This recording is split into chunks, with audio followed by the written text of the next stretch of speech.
Hi, welcome to Diya Aari designer. Wish you happy new year to all. So இப்போ நீங்கள் பார்க்குறது என்னென்னா பேர்ல் செட்டிங் மிஷினு. ஸோ இது வந்து ஆரி ஒர்க் தெரியாதவங்க கூட இந்த மிஷின் வச்சு அவங்களோட ப்ளவுஸ் அண்டு ஃப்ராகு எல்லாமே வந்து நீங்கள் டிசைன் பண்ணிக்கலாம்.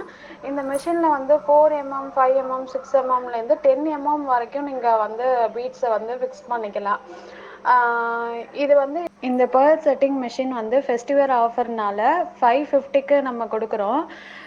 இந்த மிஷின் யாருக்கு வேணுமோ டிஸ்பிளேல தெரிகிற நம்பருக்கு ஜஸ்ட் வாட்ஸ்அப் பண்ணுங்கள். உங்கள் அட்ரஸ் ஷேர் பண்ணிங்கன்னா உங்கள் அட்ரஸ்க்கு நாங்கள் கொரியர் பண்ணிடுவோம்.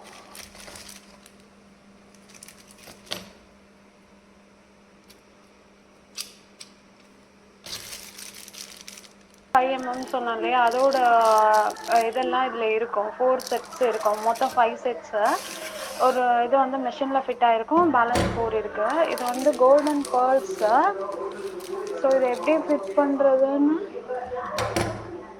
அந்த ஹோலில் வச்சு ஃபிட் பண்ணிக்கணும். கீழே ஒரு மெட்டல் கலர் இருக்கு இல்லையா, அதை வந்து கீழே அந்த இதில் செட் பண்ணிக்கிட்டு இப்போ கிளாத்தை வந்து அதில் வச்சு டைட்டாக நீங்கள் எந்த இடத்துல அந்த பேர்ல்ஸ் அந்த மணியை ஃபிட் பண்ணணும்னு நினைக்கிறீங்களோ அதை அதுக்கிட்ட வச்சு ஜஸ்ட் ஒரு பஞ்ச் பண்ணிங்கன்னா போதும். ஸோ இப்போ ஃபிட் பண்ணியாச்சு, ஜஸ்ட் ஒரு பஞ்ச் பண்ணால் போதும்.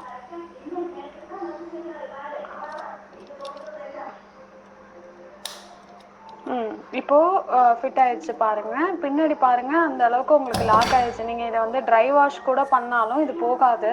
இந்த பேர்ல்ஸ் கலரும் வந்து உங்களுக்கு அந்த ஃபேட் ஆகாது, அப்படியே இருக்கும். ஸோ இது வந்து ஒன்ஸ் லாக் ஆகிடுச்சு அப்படின்னா இது விழ வாய்ப்பே இல்லை. இந்த ஃப்ராகில் பாருங்கள், ஃபுல்லாக ஒயிட் பேர்ல் செட்டிங் வச்சு பண்ணியிருக்கேன். ஸோ இது எல்லாமே வந்து ஒயிட் பேர்ல்ஸு. ஸோ இந்த மாதிரி நீங்கள் ஃப்ராகில் இல்லைன்னா ப்ளவுஸ் கூட நீங்கள் சிம்பிளாக எதுவும் ப்ளவுஸ் ஸ்டிச் பண்ணுறீங்க அப்படின்னா அதில் கூட இந்த பேர்ல் செட்டிங் வச்சு நீங்கள் டிசைன் பண்ணிக்கலாம்.